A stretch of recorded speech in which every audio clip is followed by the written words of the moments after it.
Realmente a día de hoy el principal problema que tenéis es, yo noto muchas cosas, pero esto ¿por qué?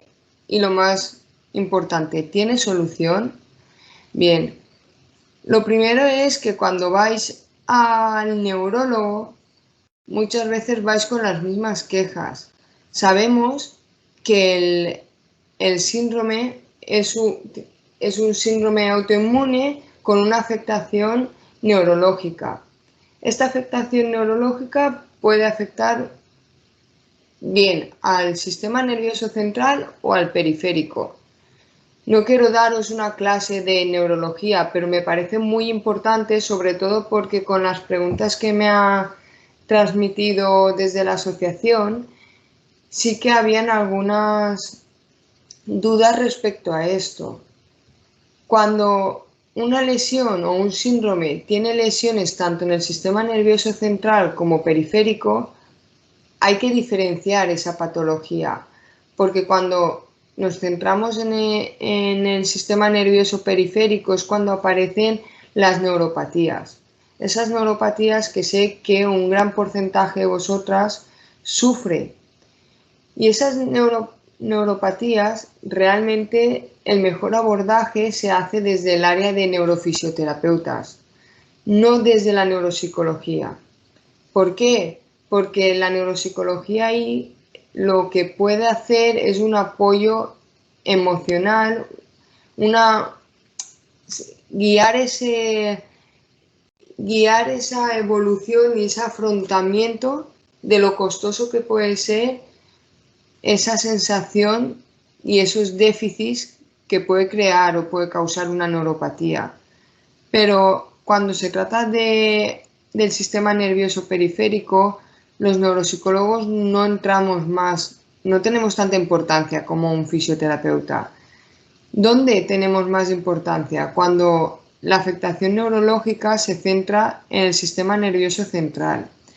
Aquí pueden aparecer dos tipos de daños, o bien focal, localizado en un área cerebral concreta, o bien que haya ya un daño multifocal y esto conduce a un deterioro cognitivo que se ve reflejado en diferentes funciones y en diferentes actividades del día a día.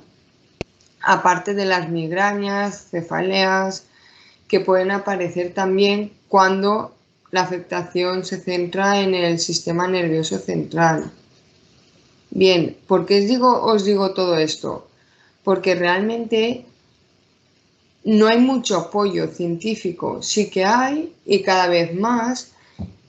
Y lo importante es que se han hecho muchos estudios en los que sí que se ve una afectación periférica, donde se hablan y se abordan y se explica el tratamiento de las neuropatías, pero ¿qué pasa con la afectación neurológica en el sistema nervioso central? Pues bien, parece que ya se empieza a mover más y hay dos estudios bastante buenos en los que se vieron que mediante pruebas neurológicas como son las resonancias magnéticas sí que vieron que habían cambios estructurales en el cerebro debido a un diagnóstico del síndrome de Sjögren.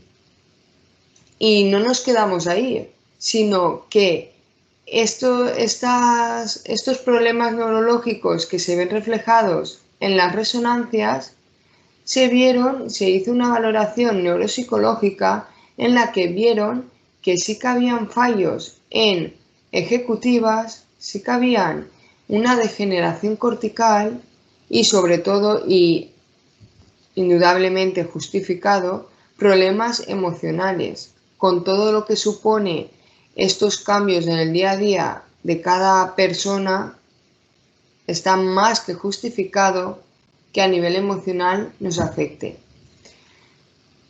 Y un problema aquí quiero resolver, una duda que tenéis muchas, y es que voy al neurólogo, voy al médico y no saben a qué cogerse, no me dicen nada, no lo asocian a nada y entro y salgo y me quedo un poco igual. Bien, ¿por qué pasa? porque la sintomatología con la que vais al médico en muchos casos es, las quejas son siempre las mismas. No me salen las palabras, se me olvidan las cosas, no sé por dónde iba o en algún momento puntual, concreto, por la calle he llegado a perderme, me quedo en blanco en alguna ocasión. Claro, el médico recoge estas quejas, pero son quejas muy genéricas. Y el médico realmente no tiene las herramientas necesarias en ese momento como para decir si estas quejas se tratan de una patología neurológica o bien es que esa persona está sufriendo un estrés y unos factores emocionales que están provocando estas mismas quejas. Por eso es importante y yo os recomiendo siempre que os hagáis una valoración neuropsicológica. ¿Por qué? Porque son datos objetivos que el neurólogo se puede coger a ellos. Se puede coger a, vale, aquí hay unas pruebas que identifican esto. Porque si no, para ellos se quedan con unas quejas y muchas veces, desgraciadamente, se quedan en quejas y no tienen el abordaje que deberían de tener. ¿Y por qué quiero entrar yo a explicar? ¿Qué pasa con la neuropsicología? Pues bien, la neuropsicología para mí es muy importante cuando una persona tiene cambios en su día a día y no sabe no sabe justificarlos. Sabe que en su cabeza pasa algo, pero ni sabe explicarse, ni tampoco encuentra la solución. Tengo un problema y ¿qué hago? Eso realmente es uno de los problemas más gordos en una persona, porque le limita mucho. Y como bien decía, la neuropsicología realmente es una especialidad que su objetivo es proporcionar herramientas a aquellas personas que por un diagnóstico u otro han tenido una lesión cerebral que les ha provocado unos problemas cognitivos. Dependiendo de la zona donde se especifique la lesión o dependiendo del diagnóstico, la problemática cognitiva va a ser una o va a ser otra. Y cuando aparecen problemas cognitivos, la persona no sabe qué le pasa, pero sí que sabe cómo le afecta. Y por eso quiero hablar de la funcionalidad. En el taller que hice, destinado a síndromes Sjögren, lo que me transmitían las compañeras era que en su día a día lo que notaban era que se bloqueaban al ir por la calle, que no era una pérdida de desorientación, pero sí de, uy, ¿ahora qué hago? ¿Era por aquí o por aquí? Muchos problemas para concentrarse en lo que están haciendo, que cualquier distractor les saturaba, ya no sabían a qué tenían que atender, muchos despistes, sobre todo memoria reciente, que quieren hacer muchas cosas, pero que no les daba tiempo. A la hora de mantener conversaciones que se bloqueaban, eran incapaces de seguir el hilo de una conversación y sobre todo que cuando vas a solucionar un problema, si aparece algo inesperado, te es complicado ver cómo solucionarlo, porque te han cambiado la solución que tú tenías en mente y no sabes cómo actuar. Bien, la persona nota estas quejas, pero ¿por qué? ¿Por qué cambian? ¿Por qué nos aparecen estas cosas en el día a día? Pues bien, cuando hay un problema en el sistema nervioso central, nos puede afectar a diferentes funciones cognitivas. Cognición nos referimos a realmente nuestra capacidad para nuestra capacidad mental. Y dentro de la cognición tenemos diferentes funciones. He querido destacar aquellas funciones cognitivas que cuando hice el taller se hizo una valoración pre y una valoración post taller. Luego veréis por qué es importante decir esto. Pues en las valoraciones lo que se veía era que había muchos problemas de atención, problemas de memoria de trabajo, problemas de expresión verbal. Y eso era lo que justificaba y limitaba a cada persona y por eso a nivel funcional tenían los problemas que tenían. Dentro de los procesos atencionales, la atención es algo muy básico, que está a la base de cualquier tarea que nos propongamos hacer, cualquier actividad. La atención, el mantener la atención durante un tiempo, ya sea en el trabajo, tener un trabajo muy costoso durante muchas horas, ya sea cara al ordenador o explicando conceptos. Bien, mediante la lectura necesitamos tener una buena atención sostenida para poder leer o incluso ver una película. Hay en toda actividad que hacemos en el día a día necesitamos un mínimo atencional. ¿Qué pasa? Cuando nuestros procesos atencionales están deficitarios, pues lo que aparecen son problemas como estoy en una cafetería, estoy hablando y si habla el de al lado, ya no sé dónde dirigir mi atención, ya no sé si estoy escuchando a la que está en mi mesa o la mesa de al lado. El estar leyendo un libro y no saber qué lees, el no poder estar trabajando si realmente tienes muchos distractores, muchos factores externos que te complican, que te limitan. Todos estos factores realmente lo que provocan es que cuando tenemos una limitación atencional, el esfuerzo que hacemos para poder hacer todo de la misma forma que lo hacíamos antes, realmente lo que nos sucede es que tenemos que hacer muchísimo más esfuerzo. Y ese esfuerzo lo que hace es fatigarnos. Se justifica en una fatiga cognitiva que por eso personas con problemas de atención terminan su día a día como si les hubiera pasado un tractor por encima, porque cuesta mucho forzar esa atención cuando tienes una limitación. Estrategias, sí, hay muchas estrategias. Está demostrado que un entrenamiento atencional hace que mejoren estos procesos. Pero ya no es importante solamente en ese entrenamiento, sino qué puedo hacer yo para evitar fatigarme. Porque no es importante solamente el prestar atención, sino no llegar a esa fatiga. ¿Cómo sentís cuando llega el día y lo único que os apetece es tumbaros en la cama? Realmente la persona tiene una frustración y se siente mal por el hecho de haber llegado hasta ese punto.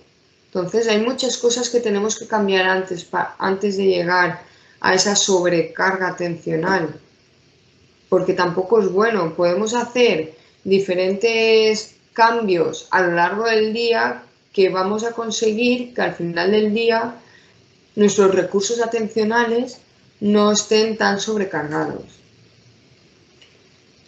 ¿Y por qué me gusta explicar bien el sistema atencional? Porque muchos problemas de memoria, sobre todo de memoria reciente, aparecen debido a un problema atencional. ¿Por qué os digo esto? Porque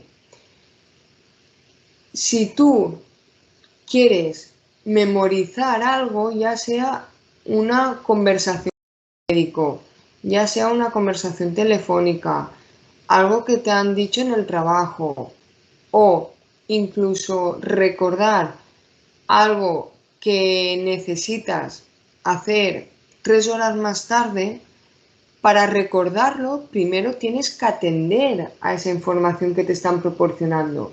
Si tú tienes dificultad para atender a aquella información que te está entrando bien por canal auditivo, por canal visual o de la manera que sea, realmente si tú no estás atendiendo y te fatigas antes de terminar de que entre esa información, posteriormente no la vas a recordar. Y no porque no puedas recordarla, sino porque no has podido prestar atención para codificar esa información que te están dando. Por eso es muy importante, porque hay muchos déficits de memoria, sobre todo quejas subjetivas de memoria, que cuando haces una valoración cognitiva y te pones a proporcionar esas herramientas y esas estrategias, realmente no eran problemas de memoria, eran problemas de atención que impedían que la información entrara y se pudiera almacenar y recuperar en el momento que cada uno necesite recuperar esa información. Pero la memoria no depende solo de los procesos atencionales. Sí que es verdad que se pueden aplicar muchas estrategias de memoria, ayudas externas, estrategias compensatorias que se llaman, para no sobrecargarnos. Si lo podemos hacer de una manera fácil, ¿para qué tenemos que sobrecargarnos y al final tener la sensación de que no podemos seguir el mismo ritmo de vida que hacíamos antes? No nos sirve de nada castigarnos de esa manera. Y la memoria de trabajo también limita mucho a las quejas de memoria. ¿Por qué? Al igual que la atención es necesaria para captar esa información que nos dan, la memoria de trabajo es muy importante porque es la agilidad con la que memorizamos. Me explico. Esta memoria de trabajo justifica esa niebla mental que os caracteriza a muchas de vosotras. Esa sensación de me he quedado en blanco. Esos bloqueos, realmente lo que pude comprobar con las valoraciones que hice a personas con este mismo diagnóstico, es que la persona tiende a sobrecargarse por no aplicar estrategias para poder memorizar mejor. ¿Qué estrategias, tanto internas como externas, de memoria puedo aprender yo para que mi memoria de trabajo sea mejor? Un ejemplo que a mí me gusta poner siempre, y porque creo que todas os podéis ver reflejadas, es en una conversación con varias personas. Sin darnos cuenta, tenemos que estar prestando atención a lo que dice lo que dice la otra persona. ¿Y por qué dice esto? Porque la primera ha dicho tal cosa, pero es que ahora habla la tercera persona. Y el trabajo que hacemos es recopilar cada dato que haya dicho cada persona para al final manipular esa información en nuestra cabeza y poder decir una respuesta, poder seguir ese hilo. Si no somos capaces de quedarnos con los temas de conversación y organizarlos en cierta medida, realmente nos vamos a bloquear y vamos a perder el hilo de la conversación. Lo mismo pasa seguramente con personas que trabajen que tengan un trabajo relacionado con los números, esa capacidad para calcular, es como una agilidad cognitiva, esa capacidad de hago el cálculo para ver si doy el resultado.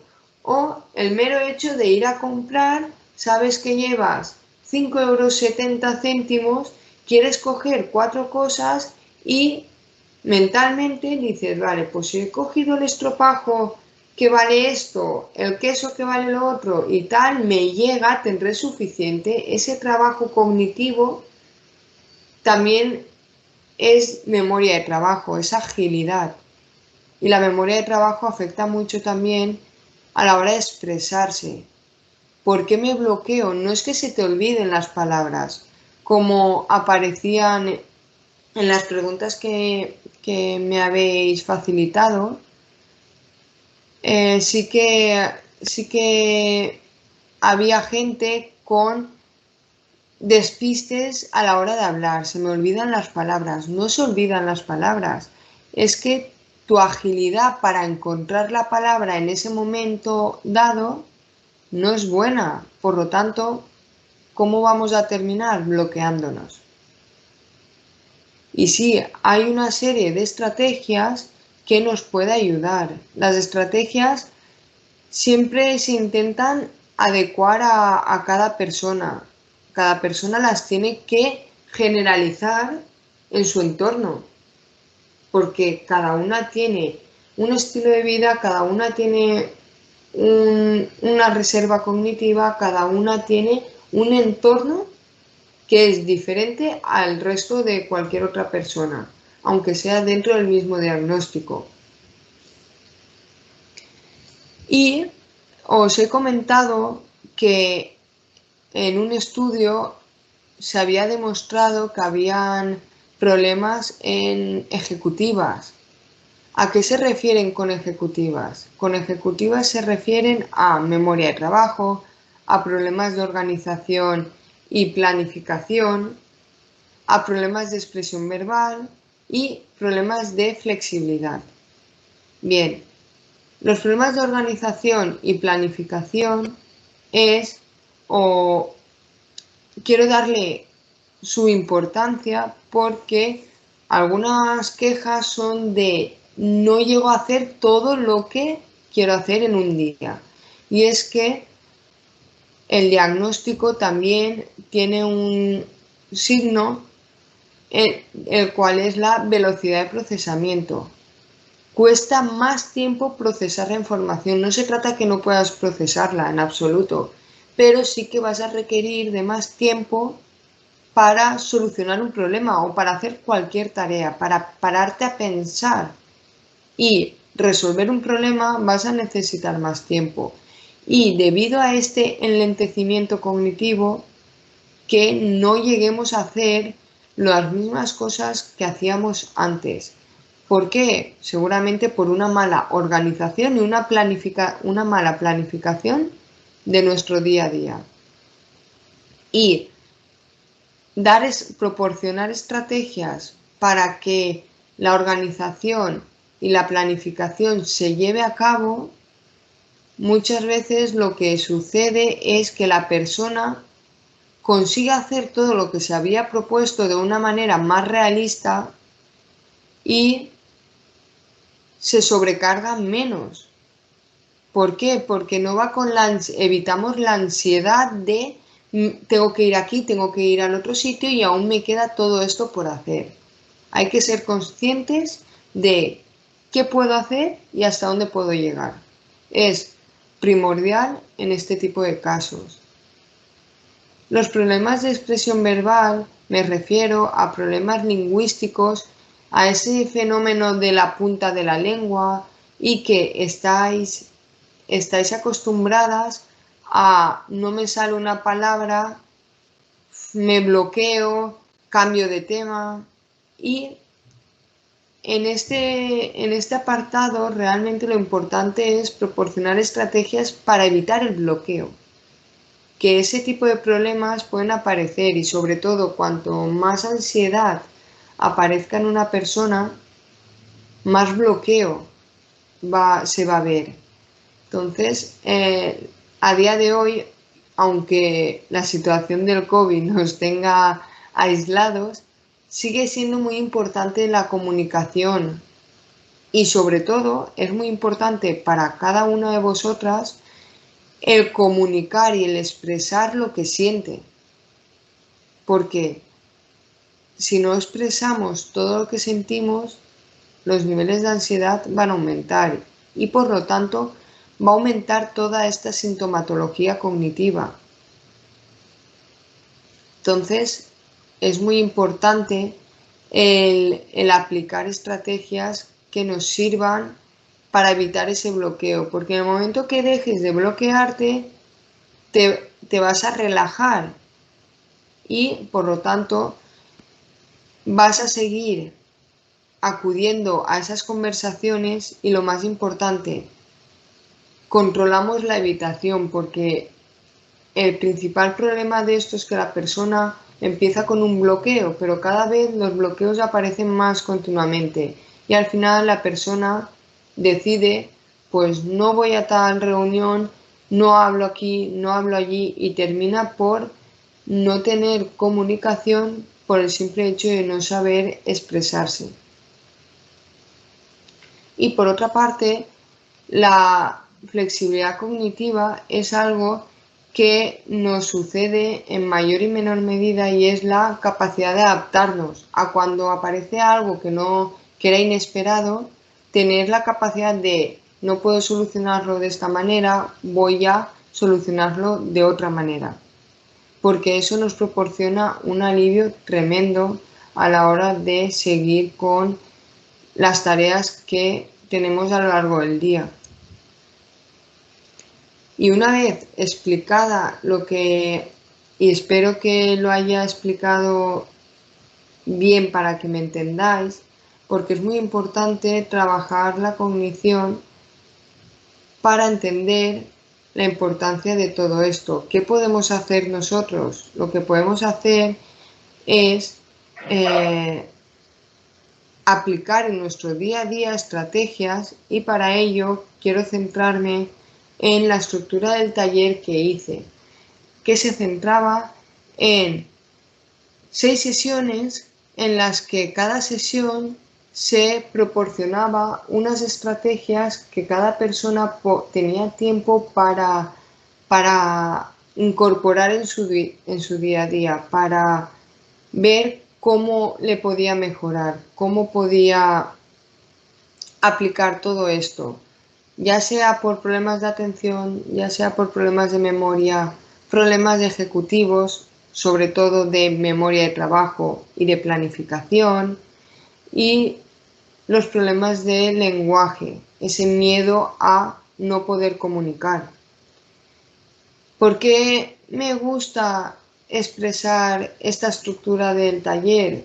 Porque realmente fue algo muy reforzador el que en las valoraciones pre y post, después de este taller, se vieron cómo habían mejoras en las quejas que cada una de las que acudieron al taller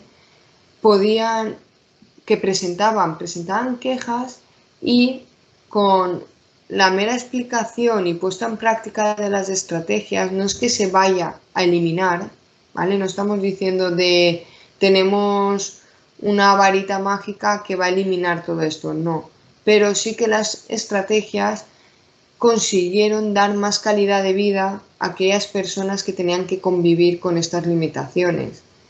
Y hubieron cambios significativos, ya no solamente en las pruebas post, sino que cada una de las personas había sido capaz de controlar los distractores, es decir, mejorar a nivel atencional, tener estrategias para poder recordar y no sobrecargarse, hacer una gestión del tiempo mucho más realista y por lo tanto la ansiedad, los niveles de ansiedad disminuían y a nivel emocional mejora, te sientes mucho mejor al saber que estás haciendo algo y que estás consiguiendo esos objetivos que tenías en mente cada vez quitarte más tareas. Y sobre todo, que esa mejora en la agilidad cognitiva nos daba herramientas para que nuestra expresión fuera mucho más fluida. Y eso es lo que podemos hacer, lo que depende de nosotros.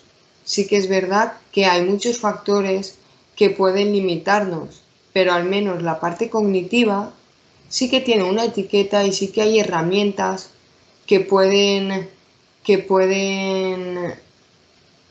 aplicarse en el día a día de cada una de vosotras y que eso va a proporcionar unos cambios, al menos que la persona sepa a que lo que le pasa, por qué le pasa.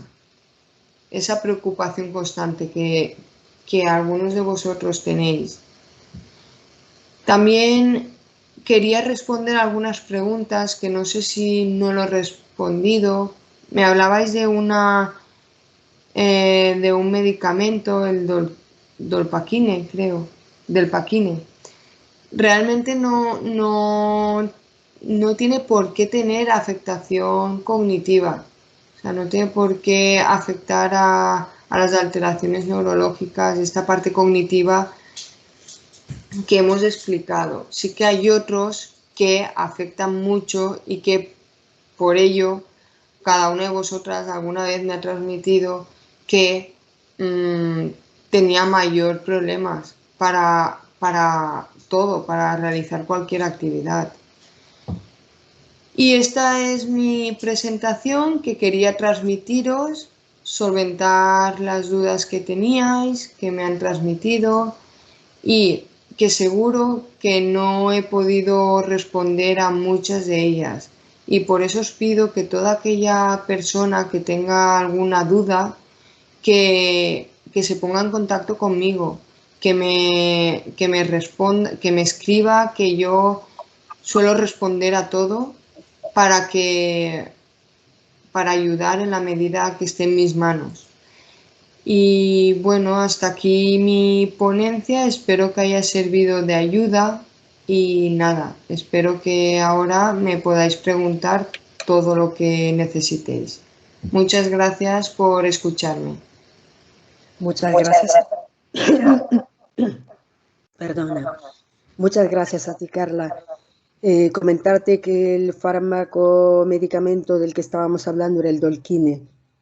El Dolquine, perdón. Dolquine, que sería la hidroxicloroquina, ¿no? Que en muchas personas pues les altera el sueño. Sí, tiene más alteración conductual o más alteración de hábitos, pero realmente a nivel cognitivo no tiene mayor afectación. No es como el Zolpidem, por ejemplo, que es un fármaco que afecta mucho en memoria de trabajo y sé que se receta bastante por algunos neurólogos.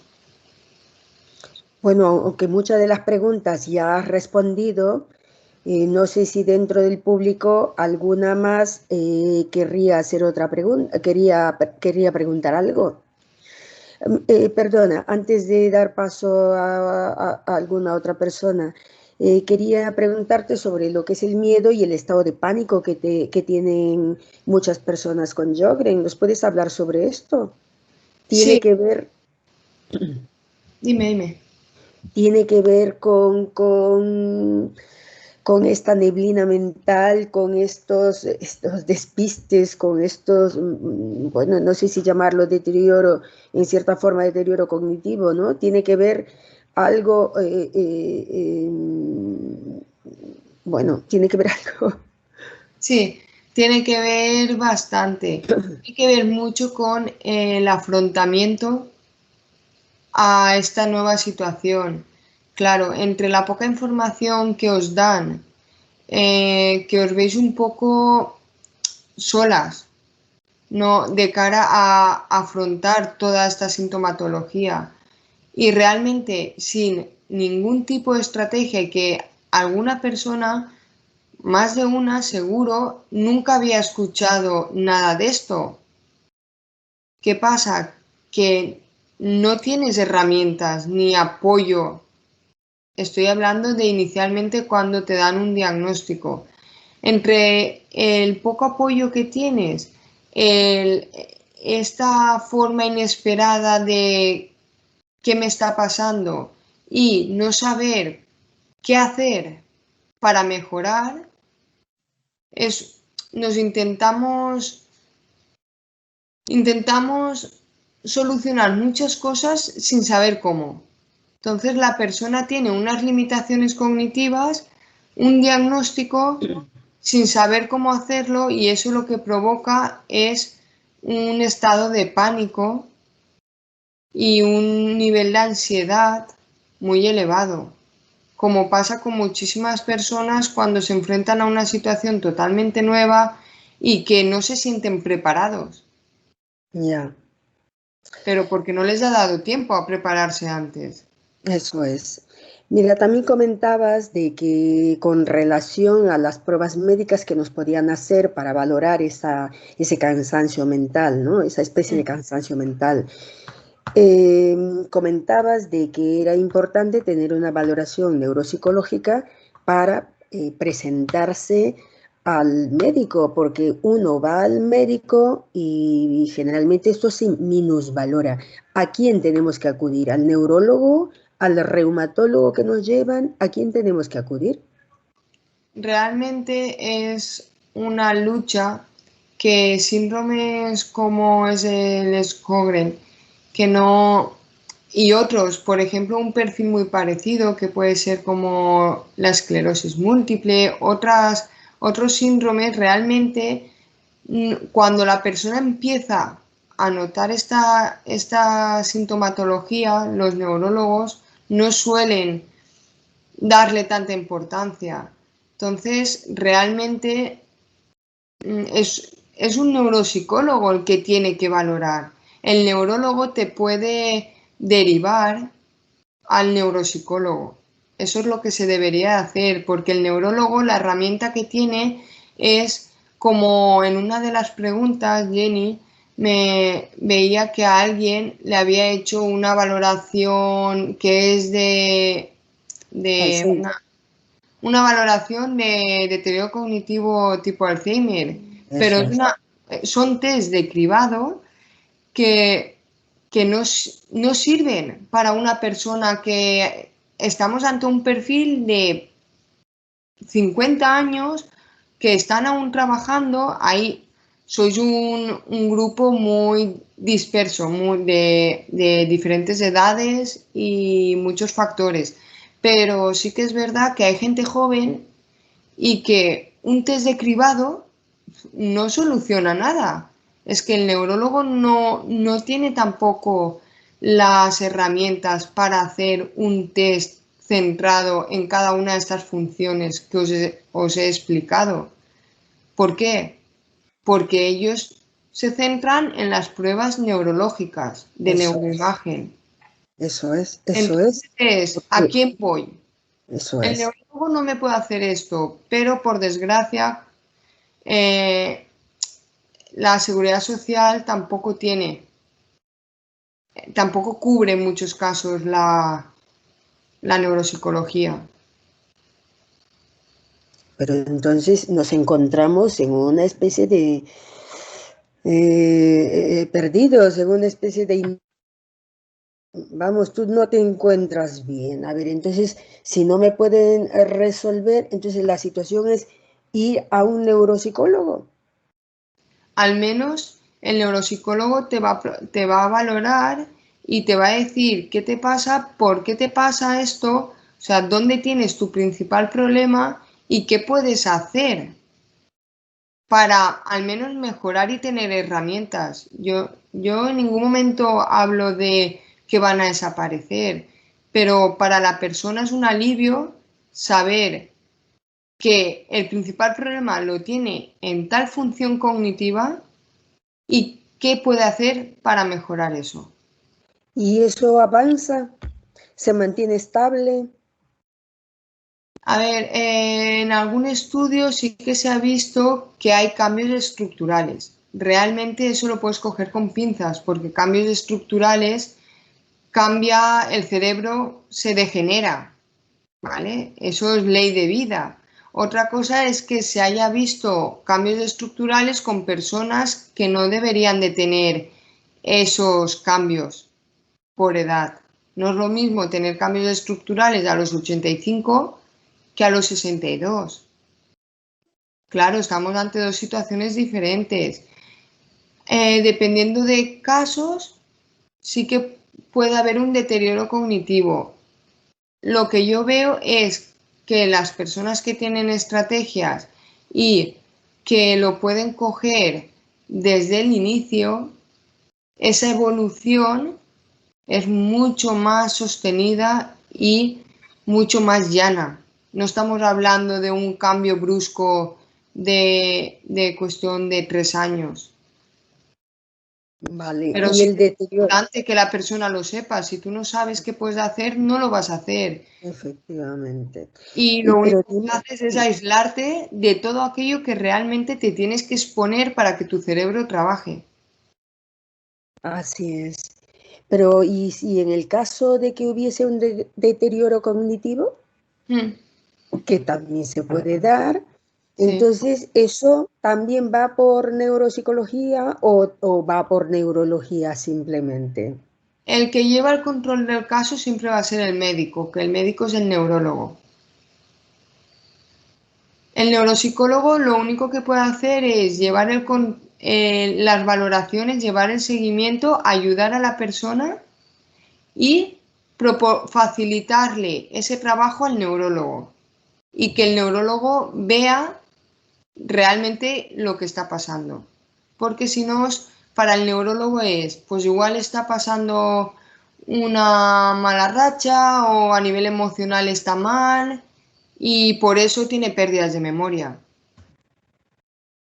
Y una parte puede ser que sí, que se justifique porque los problemas emocionales es algo que limitan las funciones cognitivas, que, perdóname Jenny, pero me acabo de acordar de una pregunta de que si el mindfulness ayudaba.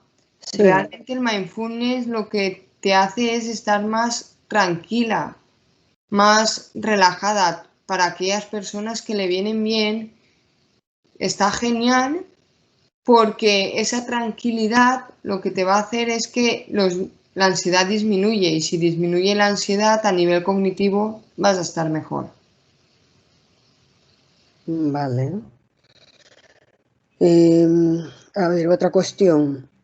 ¿Se puede considerar que la pérdida de memoria, que también se junta a una menor sensibilidad en las manos y en los pies, la sensación de hormigueo, la pérdida de equilibrio, vértigo, la pérdida de reflejos, que todos transitorios, pueden ser parte de un cuadro, de un mismo cuadro, Claro, y más con... independientemente que sean la causa o no del Sjögren?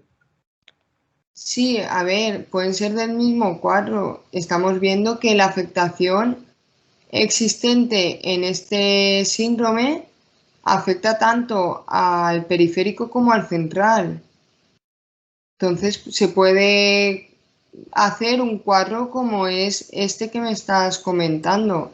Por una parte, la afectación periférica con los vértigos, con los hormigueos, las neuropatías y por otra parte el deterioro cognitivo del sistema central. En nuestro grupo sabemos de algunas personas que padecen vértigo, ¿no? Entiendo que estamos hablando que pueden tener una afectación al sistema nervioso periférico, ¿no? Ujú. Entonces podríamos decir, bueno, apartando el vértigo, que también todo eso también podría formar parte de un mismo cuadro de Sí, afectación neurológica. claro, del sistema nervioso en general. Y eso, qué especialista? ¿Tendría que ser un neurólogo especialista en autoinmunes o un neurólogo? Porque dentro de las especialidades hay subespecialidades, ¿no? Correcto. Un neurólogo, como médico, el encargado sería del sistema nervioso, siempre es un neurólogo y especializado sobre todo en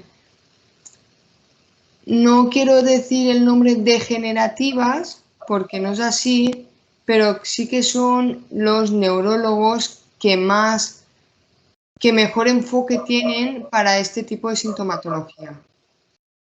Vale. Y la alta sensibilidad que presentamos muchos pacientes con Sjögren también puede tener relación con un cuadro neurológico. ¿Aquí te refieres a la sensibilidad Eh, corporal o a la Personas, hipersensibilidad de acústica y todo lo de tu entorno? no. Es más referente a que eres una persona muy sensible a todo, o sea, te alteras muy rápidamente. Eh, Eres sensible a todo, igual te da, pues, no sé, por llorar o por pegar un grito, o por no sé qué, o sea, estás con los nervios a flor de piel. A lo mejor esa es la expresión que quiere significar esto que te digo. Esa sensibilidad, estos problemas emocionales o de control emocional, diría yo, suelen aparecer, pero no es característica de este diagnóstico, es característico de cualquier diagnóstico con una afectación neurológica. ¿Por qué? Por una parte sí que puede tener una afectación del sistema nervioso central que en un área concreta sí que hace que hayan unas respuestas incontroladas ante su entorno, como puede ser una afectación de la amígdala, sí que puede haber una afectación neurológica, pero también lo que veo yo es que cuando tienes una problemática neurológica, la persona tiene muchos cambios y no sabe cómo. Yo lo enfoco otra vez hacia el afrontamiento. Normal que la persona quiera gritar, que esté más susceptible, porque realmente son muchos cambios inesperados, y un vacío existencial de qué hago, cómo lo hago.